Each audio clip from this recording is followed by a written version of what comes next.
Well, I've been to work today at the coalface and come home and we've got a vindaloo. Chicken, prawns, homemade naams to die for, those are. A couple of bottles of Merlot, don't you just love Merlot? Wouldn't you just die without Merlot? And we got this vindaloo, with chicken and great big prawns. Somebody, basmati rice and scallions, spring onions to the English, but scallions in the United States. Lovely jubbly.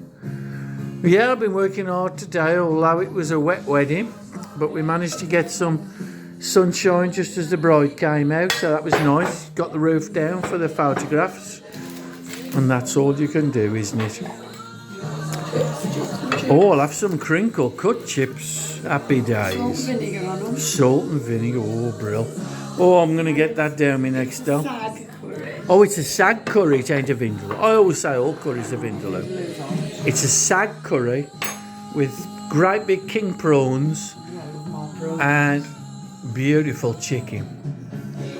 Oh, I'm going to enjoy this stuff.